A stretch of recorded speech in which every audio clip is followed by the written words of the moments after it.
दोस्तों, आज के इवनिंग सेशन में और GWA के इस क्वेश्चन आंसर सेशन में आप सभी का हार्दिक स्वागत है।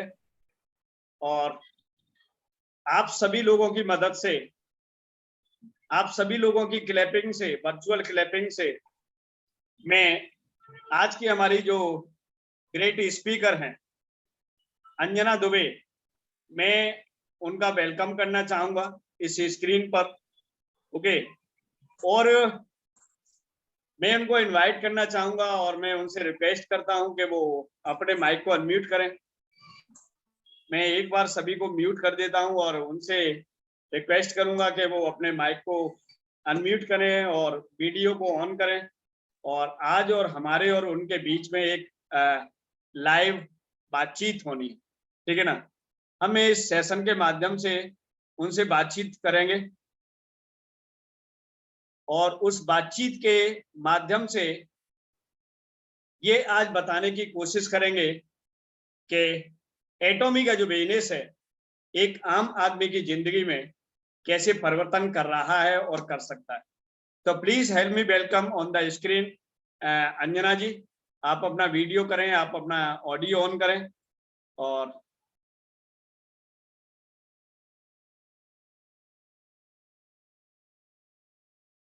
मैं अनम्यूट का ऑप्शन दे रहा हूं मैडम, शायद आपके पास पहुंच गया हो गया अनम्यूट का ऑप्शन।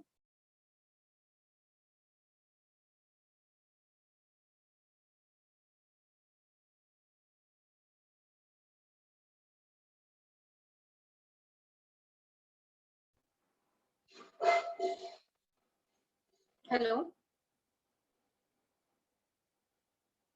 हेलो सर, मेरी आवाज आ रही है?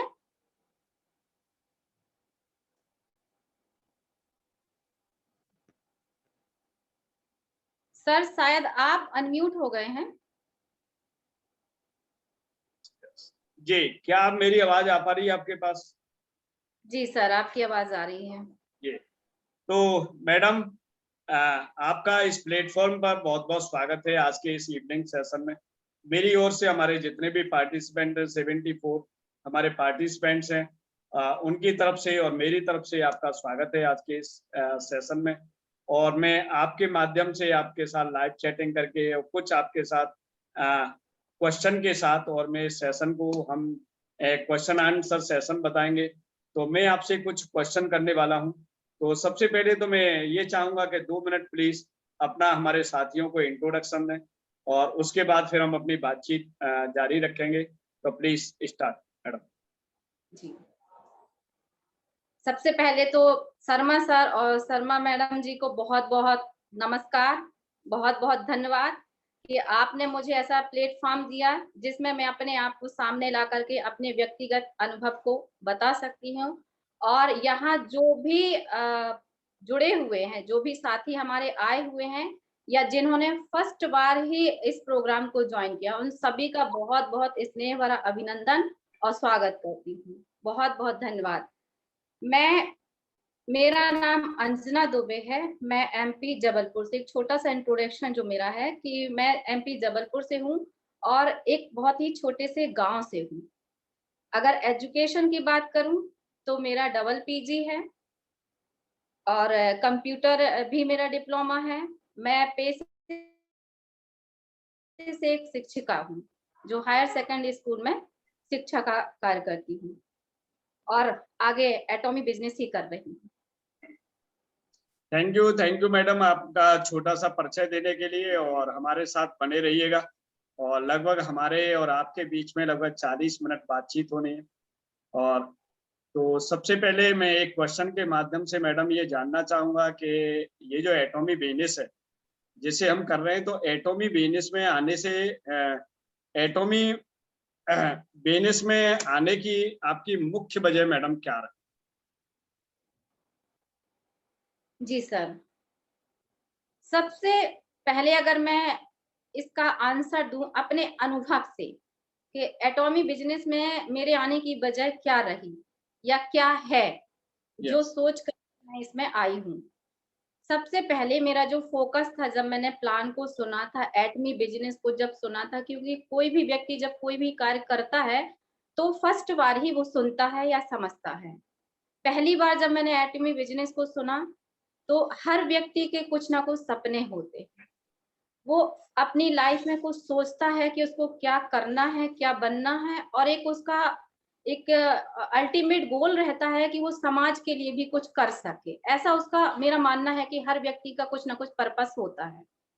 तो मेरा भी एक पर्पस था सर कि मैं आगे कुछ करूं, ऐसे लोगों के लिए करूं जिनको मुझे देख के या मेरे संपर्क में आकर के, मेरे साथ में रह करके, जिनको ऐसा फील हो कि मैं कुछ करना चाहता हूँ और इनसे मुझे वो चीजें मिल रही हैं सीखने के लिए।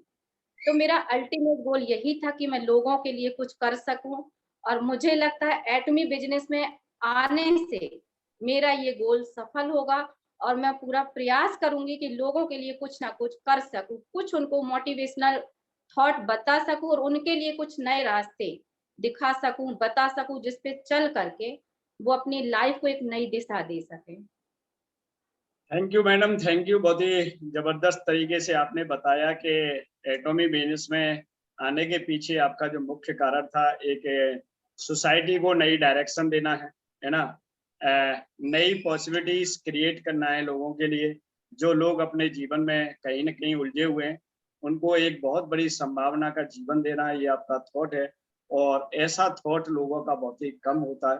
तो thank you again and again. और मैं दूसरा क्वेश्चन आपसे करने के लिए जा रहा हूं, और थोड़ा उसको अच्छे से समझिएगा कि मैं आपसे क्या पूछना चाह रहा हूँ।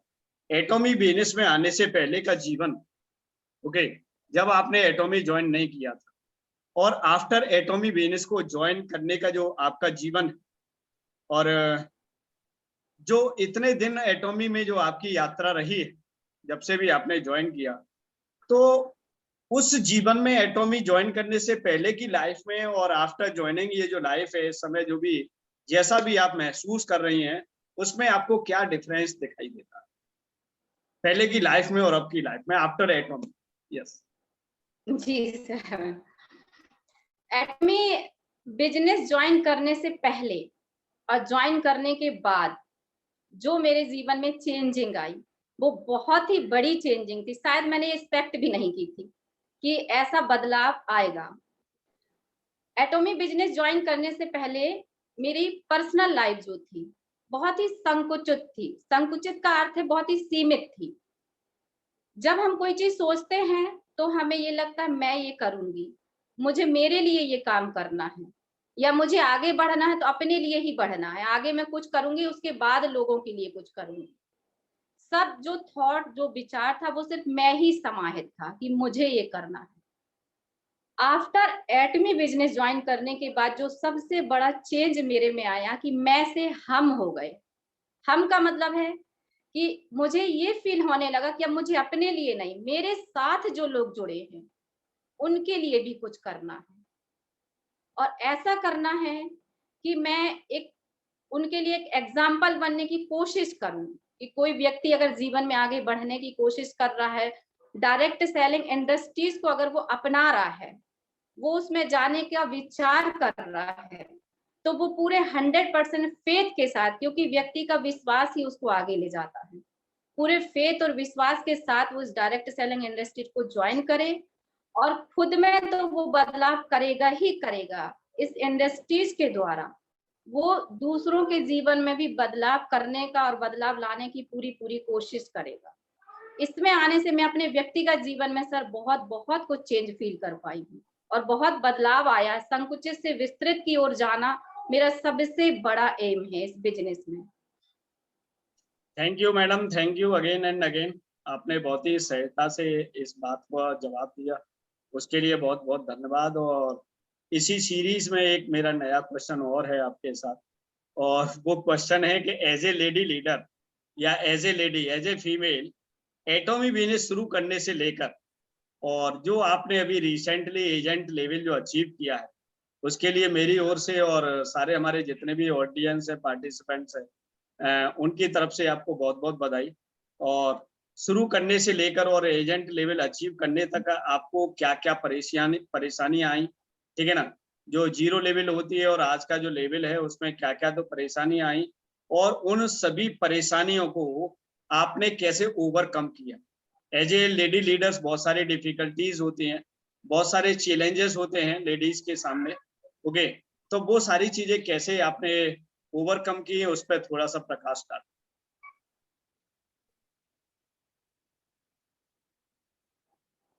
जी सर, बहुत बहुत धन्यवाद सर आपका कि आपने इतना खूबसूरत और इतना सुंदर प्रश्न मुझसे किया। मैं बहुत एक्साइटेड थी इस प्रश्न का उत्तर देने के लिए, और मैं कहीं ना कहीं सोच रही थी कि इस टाइप का प्रश्न आप मुझसे करें। हर व्यक्ति अपनी लाइफ में बहुत कुछ करना चाहता है, पर बहुत कुछ करने के लिए उसको कुछ से शुरुआत करनी पड़ती है, क्योंकि जब हम छोटे से शुरुआत करते हैं तभी हमें बड़े की प्राप्ति होती है। अगर मेरा ये मानना है कि अगर हमें 100 काउंट करना है, तो जब तक 199 रहेंगे, 1 रुपीज उसमें ऐड नहीं होगा, तो 100 किसी भी कीमत में काउंट नहीं होगा। 1 रुपीज की वैल्यू 100 में मिलने के बाद हमें समझ में आती है कि उसकी 1 रुपए की वैल्यू क्या होती है। एज अ लेडी, मेरे सामने जो डिफिकल्ट पोजीशन इस एटमी बिजनेस को करने में आई, पहली जो प्रॉब्लम थी, मैं जॉब रिलेटेड हूँ। मैं शिक्षिका के पद पे कार्यरत हूँ, जॉब करती हूँ।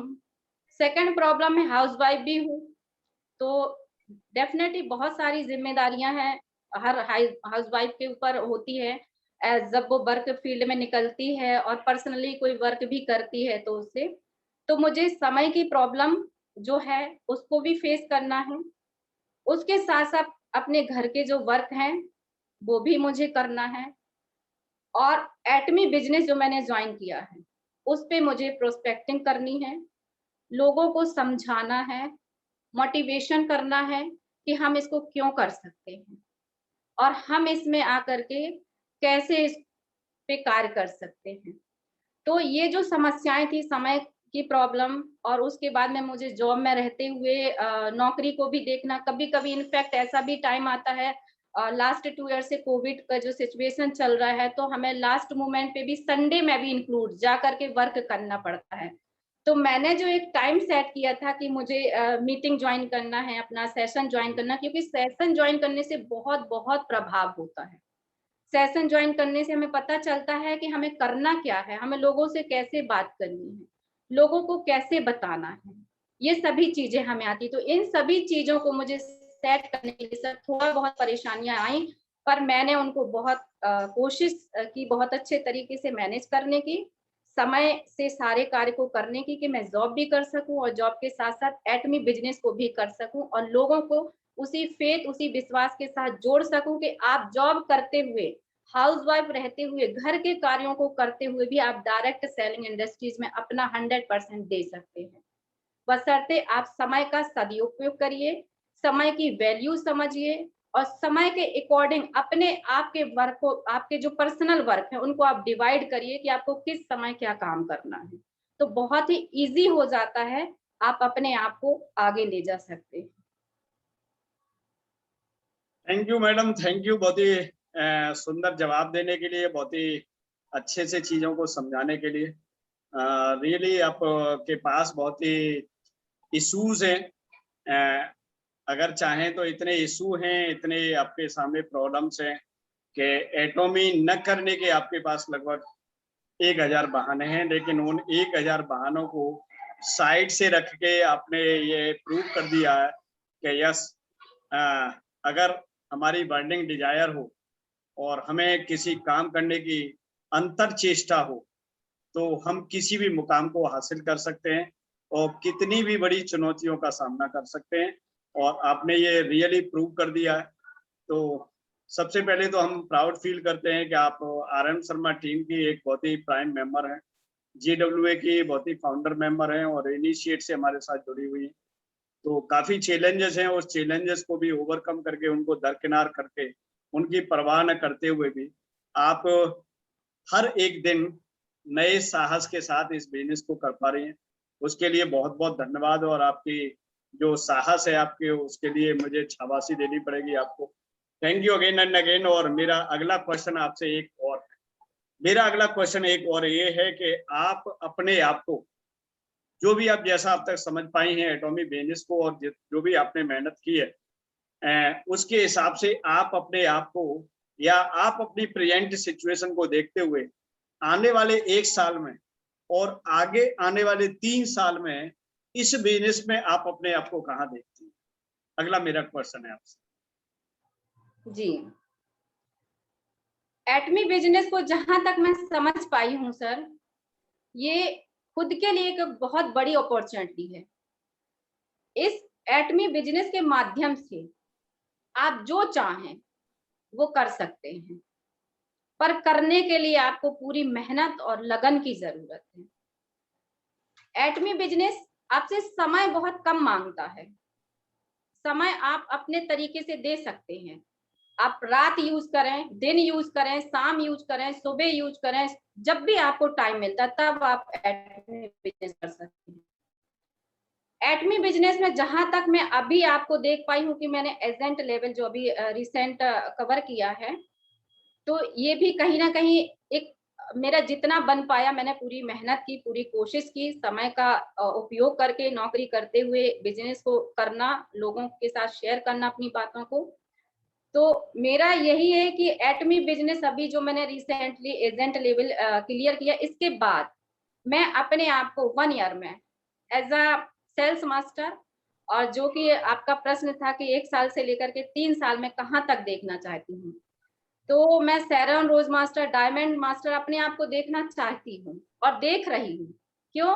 क्योंकि हम सब कुछ कर सकते हैं, बशर्ते हमें लगन होनी चाहिए, मेहनत होनी चाहिए। कार्य सपनों को देखना बहुत अच्छी बात है, पर रात में हम जो सपने देखते हैं सुबह वो हमें नामुमकिन लगते हैं। क्यों? क्योंकि उनको करने के लिए हमें मेहनत की जरूरत पड़ती है, और मैं पूरी पूरी कोशिश करती हूँ कि मैं उस मेहनत को कर सकूं। और जो मेरा एम है कि 1 साल से 3 साल तक के कार्य क्षेत्र में या कार्य करके, मेहनत करके मैं इस अचीवमेंट को पा सकूं। लेकिन इसके साथ साथ मुझे लोगों का भी फेथ, लोगों का भी विश्वास और लोगों को भी साथ में लेकर के काम करना है। Thank you madam, thank you again and again. इसी कड़ी में मैं आपसे एक क्वेश्चन और पूछना चाह रहा हूँ। तो दोस्तों, आपने सुना अंजना मैडम से कि अंजना मैडम ने अभी रिसेंटली एजेंट लेवल अचीव किया है और she is learning very seriously this business, और वो अपने आप से डिसाइड कर चुके हैं, अपना एक हार्ड एंड फास्ट डिसीजन ले चुके हैं कि अपने कामों को करते हुए बिना किसी काम को डिस्टर्ब किए, बिना अपनी personal life, relation life, spiritual life, physical life और आपने अपनी उनकी अपनी प्रोफेशनल लाइफ जो है, उसके साथ एक बैलेंस बनाते हुए इस बिजनेस में वो काफी तेजी से आगे बढ़ना चाहते हैं। वो अगले 1 साल के अंदर अपने आप को सेल्स मास्टर देखना चाहती हैं और चाह रही हैं या देख रही हैं अपने आप को, और अगले 3 साल में, नेक्स्ट 3 आवर्स में वो एटलीस्ट अपने आप को डायमंड मास्टर निकालते हुए शेरोन रोज मास्टर देखना चाह रहे हैं। यस, तो दोस्तों, आप उनसे इंस्पायर हो सकते हैं, उनके इस डिसीजन से, उनकी इस सोच से आप भी अपना एक कह सकते हैं निर्णय ले सकते हैं, आप भी डिसीजन ले सकते हैं कि यस, हम भी, अगर अंजना इतना सब कुछ कर सकती हैं, ये कह सकते हैं उनकी अगर वर्किंग लाइफ की बात करूं तो उनके पूरे 24 घंटे में उनके पास शायद सोने के अलावा उनका कितना अपना टाइम है, आई डोंट नो। कभी वो कॉपी चेक कर रही होती हैं, कभी अटेंडेंस कर रही होती हैं, कभी पिछले रजिस्टर कर रही होती हैं, कभी एग्जाम पेपर बना रही होती हैं, कभी कुछ कर रही होती हैं, कभी कुछ कर रही होती हैं। मतलब देयर इज नो टाइमिंग। ऐसा है कि एक्चुअली कोविड की वजह से बहुत सारा ये तो हो गया कि वर्क फ्रॉम होम, लेकिन वर्क फ्रॉम होम में आराम नहीं रहा, परेशानियां बढ़ गई लोगों के लिए। क्या वो 24 आवर्स का हो गया, और 24 आवर्स के चैलेंज को झेलते हुए, उससे फेस करते हुए भी इतना बड़ा जो हार्ड डिसीजन वो ले पा रहे हैं, तो साथियों बहुत ही कह सकते हैं मानने वाली बात।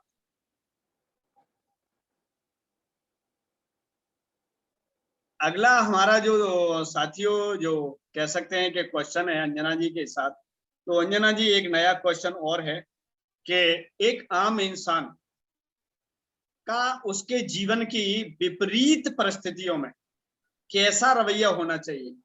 देखिए, अनुकूल परिस्थितियां होती हैं तो आदमी कुछ भी कर सकता है, एक्स वाई जेड, ओके, किसी भी तरीके का डिसीजन ले ले, किसी भी तरह का बोल दे, किसी भी तरह का कुछ भी कर ले, कोई फर्क नहीं पड़ता है। जब सारी चीजें, सारी सिचुएशंस उसके फेवर में होती है। Okay, everything is possible, but in the opposite जो सिचुएशंस होती हैं, आदमी जैसा सोचता है उसके जीवन में वैसा हो नहीं रहा होता है, ठीक है ना।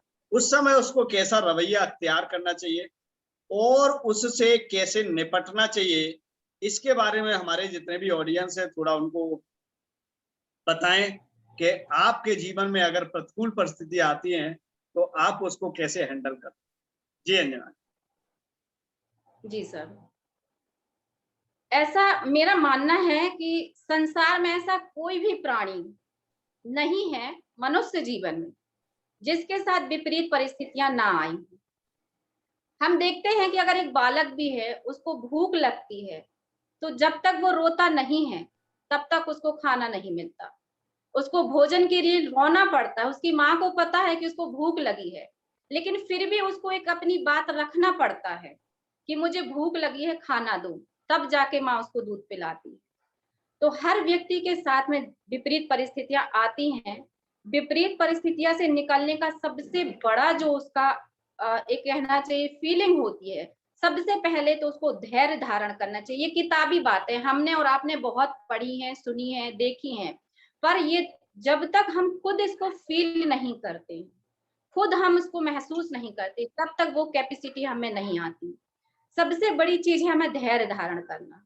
कोई भी विपरीत परिस्थिति आती है, हम उसको समझें कि हमें उससे निकलना कैसे।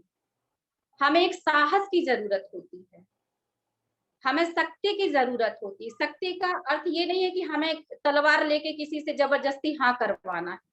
शक्ति का मतलब है कि हमें आंतरिक शक्ति की जरूरत होती है। कोई हमारा सहपाठी या कोई भी व्यक्ति, हमारे अंदर से एक आवाज आती है कि नहीं, आप ये कार्य कर सकते हैं, तो हमारी शक्ति वो 100 गुना बढ़ जाती। क्यों? क्योंकि हमें वो अंदर से कैपेसिटी आती कि नहीं, सब कर सकते हैं, मैं भी कर सकती हूँ ये कार्य। सबसे पहले हमें धैर्य, साहस, शक्ति की आवश्यकता होती है। हम इसके द्वारा उन विपरीत परिस्थितियों से बहुत अच्छे तरीके से निकल सकते हैं। क्योंकि जब हमारे पास अच्छी परिस्थितियां रहती हैं तो हमें किसी का ध्यान नहीं रहता है। मतलब हमें लगता है कि जो भी है हम ही हैं, हमें किसी की आवश्यकता नहीं है। और विपरीत परिस्थितियों में एक पर्सन यदि हमारे पास भी आ जाता है और हमारे सिर पे हाथ रख लेता है, हमें कोई ऐसे शब्द बोल देता है जिससे हम आगे बढ़ सकते हैं, तो सारी सृष्टि एक तरफ और वो एक व्यक्ति एक तरफ, चाहे वो हमारा दोस्त हो, चाहे परिवार का कोई सदस्य हो, या फिर हमारे अंदर की कोई अंतर आत्मा हो जो हमें कहती है कि नहीं, आपको आगे बढ़ना है। तो उन विपरीत परिस्थितियों में निकलने के लिए हमें खुद के ही साहस की आवश्यकता होती, धैर्य की आवश्यकता होती, अपने आप को संभाल के आगे बढ़ने की आवश्यकता होती है। क्योंकि हर विपरीत परिस्थितियां हमको कुछ ना कुछ सिखाती है। और अगर अच्छा माहौल रहेगा तो व्यक्ति कुछ भी नहीं सीखेगा। व्यक्ति को आगे बढ़ने के लिए उसके जीवन में विपरीत परिस्थितियों का आना भी उतना ही जरूरी है जितना सुख का आना जरूरी है। क्योंकि दुख आएगा, परेशानियां आएंगी, तो उनसे निकालने के रास्ते भी हम ही ढूंढेंगे और कहीं ना कहीं ये रास्ते ही हमें आगे ले जाते हैं। Thank you madam, thank you so much. आपने बहुत ही कह सकते हैं कि सुव्यवस्थित तरीके से इस जवाब को दिया, काफी सरलता से कह सकते हैं क्रिटिकल सिचुएशन से हैंडल करने की जो बातें बताई हैं, ये बहुत ही हमारे लिए अनुकरणीय है, अनुकरण करने योग्य है और रियली बहुत बड़ा लेसन दिया है आपने। और ये क्वेश्चन बहुत ही, क्योंकि हर एक आदमी की जिंदगी में विपरीत परिस्थितियां आती हैं और विपरीत परिस्थितियों को हैंडल जिस व्यक्ति को करना आ गया, ये कह सकते हैं कि वो लाइफ का एक स्पेशल मीनिंग निकाल के जी सकता है। तो थैंक यू मैडम, बहुत ही सुंदर सा जवाब देने के लिए। और एक क्वेश्चन और है, और आज कहेंगे कि आप तो क्वेश्चन पे क्वेश्चन की बारिश हो रही है। ओके। तो छोटा सा क्वेश्चन है मेरा, और आप डायरेक्ट सेलिंग में हैं और आपको हमारे साथ काफी अच्छा वक्त है और आप इस बिजनेस को बहुत ही सीरियसली कर रही हैं। और इसी में से एक क्वेश्चन है, डायरेक्ट सेलिंग जो बिजनेस है जिसमें हम सभी लोग हैं और हमारे जितने भी हमारे पार्टिसिपेंट्स हैं वो सब जुड़े हुए हैं डायरेक्ट सेलिंग बिजनेस से। और इस बिजनेस में मैडम कई चीज होती हैं, जैसे कंपनी होती है कोई भी, और उसके प्रोडक्ट्स होते हैं, उसकी कोई भी सर्विसेज होती है। अपलाइन होती है, डाउनलाइन होती है, और कंपनी का एक बिजनेस प्लान होता है जिसको मार्केटिंग प्लान बोलते हैं। ओके, इन सभी को एक लीडर एक साथ कैसे हैंडल उसको करना चाहिए, या आप उन सब चीजों को कैसे हैंडल कर पाती हैं एज ए लीडर? क्योंकि उधर हमारे पास कंपनी में है, कंपनी के प्रोडक्ट्स भी हैं, कंपनी का मार्केटिंग प्लान भी है, हम भी हैं, हमारी अपलाइन भी है, हमारी डाउनलाइन भी है, और भी, और उधर एक हमारी सोसाइटी है। ओके, इन सबको कैसे आप मैनेज करती हैं, बैलेंस कैसे करती हैं, थोड़ा इस पर प्रकाश डालें। क्वेश्चन थोड़ा कॉम्प्लिकेटेड है, थोड़ा लंबा है, अगर एक बार में नहीं समझ में आ रहा हो तो मैं दोबारा से एक बार समझाऊं। जी, मेरा क्वेश्चन मैडम समझ में आ पाया? जी सर, मुझे समझ में आ गया आपका क्वेश्चन जी कि सेलिंग जो इंडस्ट्रीज है, इसमें बहुत सारी चीजें हैं। जैसे प्रोडक्ट है, प्रोडक्ट की जो क्वालिटी है उस पे भी आपको ध्यान देना है। आपका जो कंपनी का प्लान है उस पे भी ध्यान देना है। डायरेक्ट सेलिंग की जो एक वैल्यू है, क्योंकि उसकी तो एक अपनी रेपुटेशन है, पर उस रेपुटेशन को आप कैसे क्रिएट करते हैं और कैसे लोगों के सामने उस सिचुएशन को आप रखते हैं, ये सब चीजें आप पे ही डिपेंड करती हैं। क्योंकि डायरेक्ट सेलिंग इंडस्ट्रीज को अगर कोई ज्वाइन करता है तो वो डायरेक्ट सेलिंग इंडस्ट्रीज को बाद में ज्वाइन करता है, पहले वो आपको ज्वाइन करता है। जो भी व्यक्ति उसको इस चीज के बारे में बताता है, फाइनली मैं हूं या अदरवाइज कोई सेकंड पर्सन है, हम किसी पर्सन को उसके बारे में एक्सप्लेन कर रहे हैं, तो वो डायरेक्ट सेलिंग की मीनिंग बाद में समझेगा। पहले वो आपको ज्वाइन करेगा, आपका व्यक्तित्व क्या है, आपकी विचारधारा क्या है, आप कैसे उस वर्क को कर रहे हैं, प्रोडक्ट की जो क्वालिटीज है जिससे लेकर के वो अपने बिजनेस को आगे बढ़ा सकता है, प्रोडक्ट की क्वालिटी क्या है, फाइनली कंपनी का प्लान जो है उस प्लान से उसको क्या समझ में आता है, वो अपने जीवन में क्या कर सकता है। क्योंकि हर चीज को करने के लिए एक प्लान की जरूरत होती है। हम फैमिली का भी कोई कार्य करते हैं तो एक प्लान बनाते हैं, शादी समारोह हमारे घर में होता है तो उसकी भी हम तैयारी करते हैं कि किन लोगों को बुलाना है, किन लोगों को नहीं बुलाना है, या किन को बाद में बुलाना है। छोटी सी भी पार्टी करते हैं तो हम उसकी तैयारी करते हैं। तो यूं समझ लीजिए कि हम किसी व्यक्ति को इस डायरेक्ट सेलिंग इंडस्ट्रीज में ला रहे हैं तो वो हमें देख के, हमें समझ के आ रहा है, बाद में वो कंपनी को ज्वाइन करेगा। तो हमें इस तरीके से उसको एक्सप्लेन करना है कि वो 100% फेथ हम पे करे, उसके बाद वो कंपनी को ज्वाइन कर रहा। तो जैसा हमारा विचारधारा, हमारी विचारधारा होती है, हमारे कार्य रहते हैं, वैसे ही वो करने की कोशिश करता है। तो हमें खुद को जब कंपनी ज्वाइन करते हैं तो कंपनी की प्रोफाइल चेक करना चाहिए, प्रोडक्ट की क्वालिटी देखना चाहिए, डायरेक्ट सेलिंग जो मार्केटिंग है उसको हम कितना आगे ले जा सकते हैं, उस पे हमें 100% अपना देना चाहिए। तो मुझे लगता है कि ये लोगों का बिजनेस है, तो लोगों को समझाना, उनको अपने साथ लाना और एक विश्वास बनाए रखना। और मेरे ख्याल में सर इसके साथ में एक और क्वेश्चन है कि डाउनलाइन और अपलाइन, शायद इसी में ये क्वेश्चन आपने किया है। Yes yes. तो मेरा इसके लिए आंसर है कि डाउनलाइन और अपलाइन जो हमारी है, अगर अपलाइन हमें रास्ता दिखाती है तो डाउनलाइन हमारे साथ और हमें उस रास्ते तक ले जाती है। जितना महत्वपूर्ण स्थान हमारे लिए अपलाइन का है, उससे कहीं ज्यादा महत्वपूर्ण स्थान डाउनलाइन का भी है। तो हमें अपलाइन के साथ as a leader, as a business person के रूप में, बिजनेस पर्पस के रूप में एक अच्छे संबंध रखना चाहिए। हमारी जो विचारधारा, हमारा जो व्यक्तित्व है, हमारे जो रिलेशन है बिजनेस से रिलेटेड, उन चीजों पे हमें ध्यान देना चाहिए। और डाउनलाइन के लिए भी वही चीज हमें फॉलो करना चाहिए कि हमें अपने आप को ऐसा बनाना चाहिए कि वो भी हमारे साथ आगे अपने जीवन को बढ़ा सके और जीवन में कुछ ऐसे कार्यों को कर सके कि उसको देख करके लोग डायरेक्ट सेलिंग में ज्वाइन कर सके। उसको मतलब 1000 बार सोचने की आवश्यकता ना पड़े, वो ये देखे कि हाँ ये वकार अच्छा है और लोग इसमें जुड़ रहे हैं, तो कुछ तो क्वालिटी है, तब तो लोग इसमें आ रहे हैं। तो एज अ एग्जाम्पल आप उसके सामने बन सके। मेरा ये मानना है कि हमें सबसे पहले अपने व्यक्तित्व के पे काम करना चाहिए, क्योंकि व्यक्ति का व्यक्तित्व, व्यक्ति की विचारधारा ही उसको किसी भी क्षेत्र में आगे ले जाती है। कि thank you madam, thank you, बहुत ही सहायता से आपने इसका जवाब दिया। काफी क्वेश्चन काफी कॉम्प्लिकेटेड था और क्वेश्चन ऐसा था कि शायद एक बार में समझ में ना आए, फिर भी आपने बहुत अच्छे से उस क्वेश्चन को समझ के और उतनी सहायता से आपने जवाब दिया। Really very great, thank you again and again. और इसी क्रम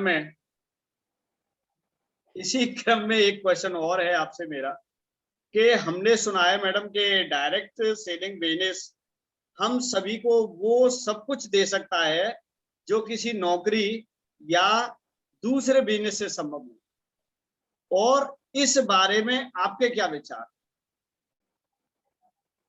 और आप इस बात से कितने सहमत कि डायरेक्ट सेलिंग बिजनेस हमें वो सब कुछ दे सकता है जो किसी अदर ट्रेडिशनल बिजनेस या किसी सर्विस से संभव नहीं? जी मैडम। जी सर, डायरेक्ट सेलिंग इंडस्ट्रीज और नौकरी, मेरा मानना है कि दोनों एक अलग चीज है। नौकरी जब आप ज्वाइन करते हैं तो एज अ इनकम आप ज्वाइन करते हैं, ठीक है, इनकम तो हर क्षेत्र में रहती है और आप देखते भी हैं, पहले आप इनकम देखते हैं फिर ज्वाइन करते हैं। पर नौकरी एक सीमित क्षेत्र होता है। मैं नौकरी की बुराई नहीं करती, मैं खुद जॉब में हूँ, बट नौकरी एक सीमित क्षेत्र, नौकरी का नाम ही है नौकर। अगर आपने किसी कार्य के लिए नो बोला तो आप गए पानी में। आप नौकरी में हैं, किसी का कार्य कर रहे हैं, तो आपको उसका मन हो ना हो, आपको वो कार्य करना ही पड़ेगा। नौकरी एक कमरे के लिए है। नौकरी से रिलेशन एक कमरे तक होता है। आपका ऑफिस है तो एक कमरे में आप बंद हो, स्कूल है तो आप एक प्लेटफॉर्म में टाइम टू टाइम जाएंगे, आप एजुकेशन प्रोवाइड करेंगे और आ जाएंगे। कहीं आप किसी की संस्था में कार्य कर रहे हो तो उस पे भी आपको टाइम टू टाइम जाना है और आना है और मंथली आपको सैलरी मिल जाएगी। मतलब आपका जो जीवन है वो सीमित रहता है और उसी दायरे में आप रहते हैं, क्योंकि 24 आवर्स सिर्फ आप वही सोचेंगे कि मुझे जॉब पे जाना है, लोगों को इस चीज के बारे में बताना है, फिर रिटर्न आएंगे, जो कुछ आपका छूट जाएगा, जो बच जाएगा, उसको आपको फिर वो एक थॉट आपका चलता रहता है। पर डायरेक्ट सेलिंग जो है, डायरेक्ट सेलिंग जो इंडस्ट्रीज है, ये आपको बहुत कुछ देती है, बहुत कुछ देती है। आपको समय का फ्रीडम देती है। आप जब चाहे, जिस भी पोजीशन में चाहें, आप अपने कार्य को कर सकते हैं। आप सोते हुए भी इसमें इनकम ले सकते हैं। पर जैसे हम कोई एक पेड़ लगाते हैं, एक बार पेड़ लगाते हैं और हमारी आने वाली पीढ़ी भी उस पेड़ के फल को खाती है। सेम सिचुएशन ये है कि हमें इसमें कार्य करना है। ऐसा नहीं कि डायरेक्ट सेलिंग इंडस्ट्रीज हमने ज्वाइन कर लिया है, हमने अपनी एक आईडी लगा दी, आने वाली पीढ़ी उस आईडी का यूज करती रहेगी, ये नहीं है। कार्य और कर्म और कर्तव्य कहते हैं हर क्षेत्र में चलता है। कर्म करना हमारा काम है और जब हम कर्म करेंगे तो डेफिनेटली उसका रिजल्ट हमें मिलेगा। तो डायरेक्ट सेलिंग इंडस्ट्रीज में हमें समय का जो फ्रीडम है वो मिलता है। हम अपने अनुसार कार्य को कर सकते हैं, लोगों को इससे जोड़ सकते हैं और खुद भी ऐसे अननोन पर्सन, ऐसे अननोन क्षेत्र भी हैं जहां तक हम जा नहीं पाते या जिन चीजों को हम समझ नहीं पाते, वहां तक डायरेक्ट सेलिंग इंडस्ट्रीज के माध्यम से हम सिटी को, लोगों को, व्यक्तियों को जानते हैं, समझते हैं और उनसे जुड़ने की कोशिश करते हैं। तो डायरेक्ट सेलिंग इंडस्ट्रीज एक बहुत अच्छा प्लेटफॉर्म है, बहुत बढ़िया प्लेटफॉर्म है। जो लोग इससे जुड़ करके अपने जीवन के विशेष क्षेत्रों में आगे बढ़ना चाहते हैं, विशेष क्षेत्रों में कार्य करना चाहते हैं, और सबसे पहली बात जो अपने आप को एक अच्छे सफलता के क्षेत्र में आगे बढ़ाना चाहते हैं। Thank you madam again and again. बहुत ही क्वेश्चन के जो जवाब हैं रियली बहुत ही ऑसम है। और एक क्वेश्चन और मैडम आपसे, बहुत सारे लोगों का मैडम ये मानना है और इस हिंदुस्तान में खासकर ये मानना है कि एटॉमी के प्रोडक्ट्स काफी महंगे, ओके, और लगभग 80% 90% लोग ये कहते हैं कि Atomy products are very costly, और इस बारे में आपके क्या विचार? जी सर, एटमी बिजनेस के जो भी प्रोडक्ट, मतलब जिनका भी मानना है ये बहुत महंगे हैं। तो जैसे कोई भी पर्सन अगर 200 रुपए की कोई चीज यूज करता है, परफ्यूम यूज करता है, सोप यूज करता है, कोई भी घरेलू कोई वस्तु वो यूज करता है, और यदि उसको 500 की कोई चीज लेना पड़े तो डेफिनेटली उसको वो महंगी पड़ेगी, कहाँ 200 रुपए और कहाँ 500 रुपए। पर जब वो 500 रुपए खर्च करके जो क्वालिटी वो लेना चाहता है पर उसको मिलती नहीं है, क्यों? क्योंकि उसकी पॉकेट उसको अवेलेबल नहीं हो पाती है कि वो उतना खर्च कर पाए। परंतु जब वो 500 रुपए खर्च करके वो प्रोडक्ट या वो भी चीज लेता है जो भी उसकी नीड है और उसकी क्वालिटी उसको समझ में आती है, तो फिर उसको वो प्रोडक्ट महंगा नहीं लगेगा। क्यों? क्योंकि उसको वो सब कुछ मिल रहा है जो उसकी मन से इच्छा थी पाने की, पर किसी सिचुएशन बस किसी स्थिति के बस होकर वो उन चीजों को महसूस तो करता था पर प्राप्त नहीं कर पा रहा था। यदि वो प्रोडक्ट 500 रुपए का यूज करके एक बार उसकी आदत बन जाती कि इस प्रोडक्ट में मुझे इतने फायदे हैं कि इसको मैं यूज करके अपनी जो मेरी पर्सनल चीजें हैं वो ग्रोथ हो रही है। मान लीजिए टूथपेस्ट ही वो ले रहा है, टूथपेस्ट लेकर के उसकी जो टीथ की प्रॉब्लम है वो सॉल्व हो रही है, जो कि डॉक्टर के यहाँ जाने में 1000, 2000, 3000 तक उसकी कॉस्ट जाती है, तो वो कॉस्ट और कहाँ 500 रुपीज। अगर उसकी क्वालिटी उसको पता चलती है तो मुझे नहीं लगता कि एटमी के प्रोडक्ट बहुत महंगे हैं। और इसके साथ साथ एटमी अगर आपको प्रोडक्ट दे रही है तो आपको एक प्लेटफॉर्म दे रही है कि आप उस प्लेटफॉर्म में प्रोडक्ट तो आप कंज्यूम कर रहे हैं, पर प्रोडक्ट के साथ साथ आप अपनी लाइफ को कहीं और सेट भी करने की कोशिश कर रहे हैं, और इसके साथ साथ लोगों को भी आप जोड़ रहे हैं, आप अपनी इनकम भी तैयार कर रहे हैं। तो मेरे विचार से सर मुझे नहीं लगता कि एटमी के प्रोडक्ट इतने महंगे हैं, क्योंकि बहुत बढ़िया क्वालिटी है, जो इसका स्लोगन है absolute quality with absolute price. Thank you so much. बहुत ही जबरदस्त जवाब दिया आपने। और मेरा नेक्स्ट क्वेश्चन है आपसे, और ये क्वेश्चन सीरीज है मैडम, तो प्लीज घबराइए नहीं क्योंकि आज क्वेश्चन और आंसर है और आप पे क्वेश्चन पे क्वेश्चन, क्वेश्चन पे क्वेश्चन। तो इसी क्रम में मेरा एक क्वेश्चन और है आपसे कि आप एटॉमी बिजनेस में कितनी लंबी पारी खेलना चाहते हैं, इस बारे में हमको थोड़ा बताएं। साथ ही यह भी बताएं कि एटॉमी बिजनेस में युवा पीढ़ी को एंट्री लेनी चाहिए या नहीं लेनी चाहिए, इसके बारे में आपके व्यक्तिगत विचार क्या? जी, मैं एटमी बिजनेस में सर बहुत आगे जाना चाहती हूँ और चाह रही हूँ, क्योंकि चाहना और उस पर कार्य करना दोनों अलग बातें हैं। yes. सपने तो दूर तक देख सकते हैं, सपने में हम 1 मिनट में विदेश यात्रा भी कर सकते हैं, पर जब नींद खुलती है, आंख खुलती है, तो विदेश यात्रा जाने के लिए हम एयरपोर्ट तक जाने के लिए हमें सोचना पड़ता है कि किस साधन को हम यूज करें कि वहां तक पहुंच जाएं। तो जाना तो मैं बहुत आगे तक चाहती हूँ। और जैसा कि क्वेश्चन है कि युवा पीढ़ी को इसमें आना चाहिए कि नहीं, तो मेरा मानना है कि 100% आना चाहिए, क्योंकि एटमी बिजनेस या डायरेक्ट सेलिंग जो इंडस्ट्रीज है, इसका मेरा पर्सनल जो विचार है कि व्यक्ति तन और मन अगर 100% लगाए तो धन 200% ऑटोमेटिक उसके पास आएगा, क्योंकि कमाने की उसमें क्षमता होनी चाहिए। इसमें बहुत ही कम समय का उपयोग करके आप अपने जीवन को बहुत आगे बढ़ा सकते हैं। तो युवा पीढ़ी को तो मेरे ख्याल में अभी की कंडीशन तो जैसे ठीक है, युवा पीढ़ी अगर जहां तक मैं समझती हूँ कि आज का जो व्यक्ति है वो बहुत ही शॉर्ट रास्तों को चुनता है। मैं जैसे स्कूल में हूँ, मैं कुछ पढ़ाती हूँ, कुछ एक्सप्लेन कराती हूँ, तो बच्चों का आंसर ये रहता है कि मैम क्वेश्चन ना लिखें, सिर्फ आंसर लिख दें। इतना शॉर्ट चलते हैं कि क्वेश्चन ना लिखें, सिर्फ आंसर लिख दें, मतलब राइट करने में भी उनको प्रॉब्लम जाती है। तो आज के जो युवा पीढ़ी है वो बहुत ही शॉर्ट से शॉर्ट तरीके अपनाती है। मुझे लगता है ये जो डायरेक्ट सेलिंग इंडस्ट्रीज है ये उनको आगे बढ़ाने में बहुत मददगार है, क्योंकि आपका 24 आवर जो है उसमें आप अपने जीवन के हर क्षेत्र को कम समय का उपयोग करके आप प्राप्त कर सकते हैं, और बहुत ही कम समय में लगभग यदि आपने 100% मेहनत की तो आप 4 से 5 सालों में आपको 60 साल नौकरी करने की जरूरत नहीं है। 4 से 5 सालों की मेहनत में आप अपने जीवन को एस्टेब्लिश कर सकते हैं और आगे बढ़ा सकते हैं। तो युवा पीढ़ी को इसमें आना चाहिए और अपने जीवन में कुछ थोड़े ही समय में सफलता को प्राप्त करना चाहिए। बिल्कुल बिल्कुल मैडम, आप सही कह रही हैं, क्योंकि आज जो है एम्प्लॉयमेंट की जो प्रॉब्लम है वो हिंदुस्तान में बहुत बड़ी प्रॉब्लम है। और ये कह सकें कि अगर भारत की सबसे बड़ी समस्या है तो हर एक नए व्यक्ति जानता है कि वो बेरोजगारी की समस्या है।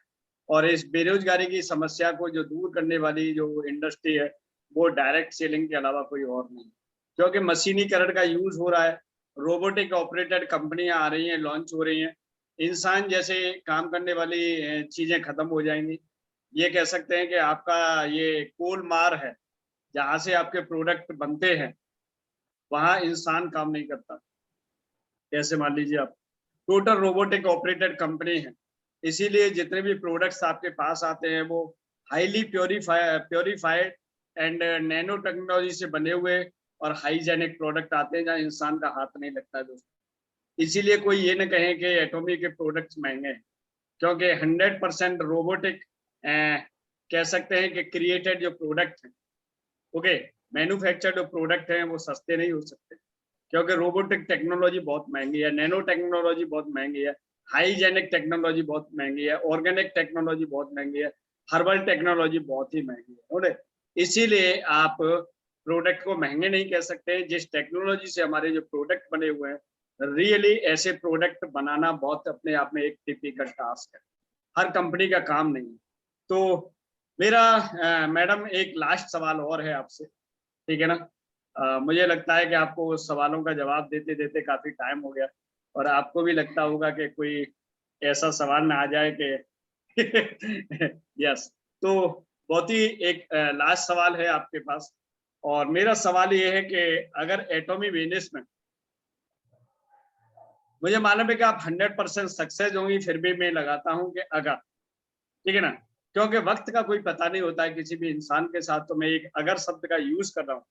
अगर बाई चांस अपनी मेहनत से या बाई लक जैसे भी एटॉमी बिजनेस में आप सफल हो गई, तो समाज के अंदर आप क्या परिवर्तन लाना चाहेंगे? पहला परिवर्तन क्या होगा जो समाज को देना है? समाज के लिए आप क्या करना चाहेंगे, और या आपके द्वारा क्या क्या परिवर्तन होने की संभावना बनेगी, ओके, जिससे आपसे एक लेसन लेके लोग आगे उसको कैरी फॉरवर्ड कर सकें। जी मैडम, चलते चलते एक सवाल। जी सर, जैसा कि क्वेश्चन है कि अगर मैं एटमी बिजनेस में सफल हो गई, बाय चांस बाय लक जो आपने यूज किया है, मैं अपने आप को मानती हूँ कि अगर ठीक है मैं सफल हूँ, ये मैं मानती हूँ, क्योंकि बिना कॉन्फिडेंस के आप आगे नहीं बढ़ सकते। अगर तो क्वेश्चन मार्क है किसी भी फील्ड में, पर यदि आपने कॉन्फिडेंस का एक लेवल लगा लिया अपने आप में कि नहीं मैं ये कर लूंगा या कर लूंगी, तो वो अगर शब्द जो है क्वेश्चन मार्क हट जाता है, वो साइड हो जाता है। मैं इसमें सफल हूँ, और आगे और भी सफलता जो भी इसके अचीवमेंट है उनको पाने के लिए रात और दिन मेहनत करती हूँ और करूंगी, क्योंकि बिना मेहनत के हम आगे नहीं जा सकते। एक छोटा सा एग्जांपल मान लीजिए, हम सुबह उठते हैं तो हमें तब तक आलस आती है जब तक हम बिस्तर को छोड़ते नहीं हैं।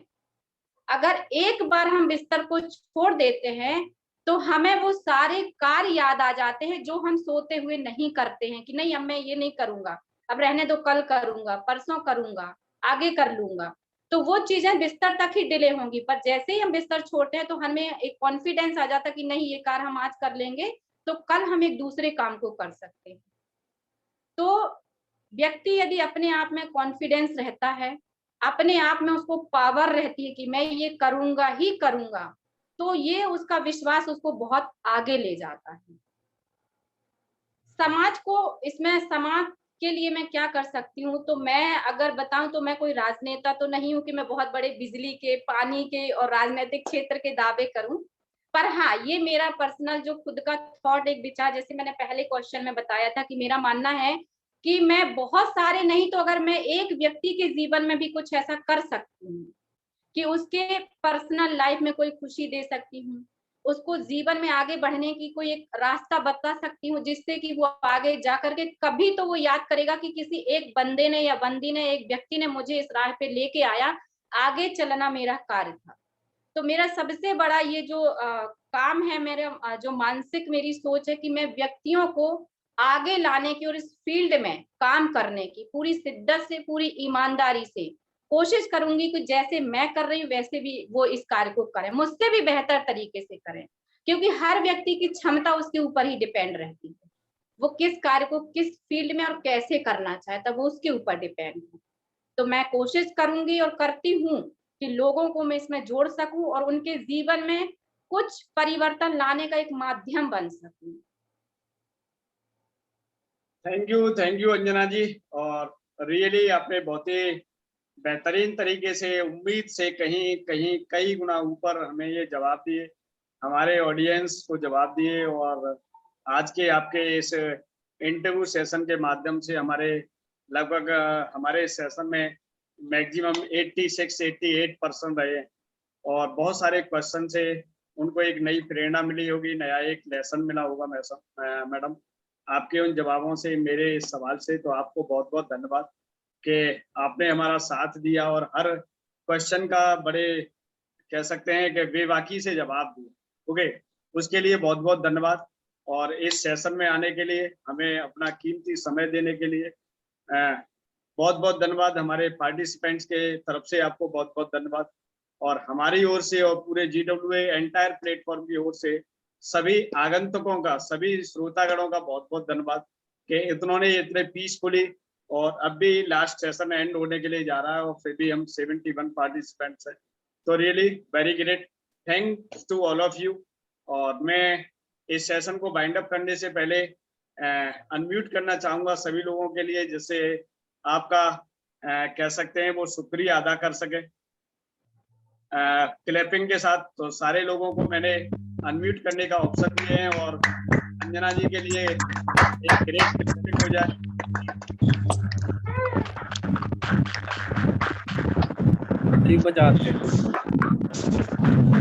भी हमारे साथी अपने विचार रख सकते हैं, और अंजना जी को जितने भी सीनियर्स हमारे लीडर्स हैं दे सकते हैं।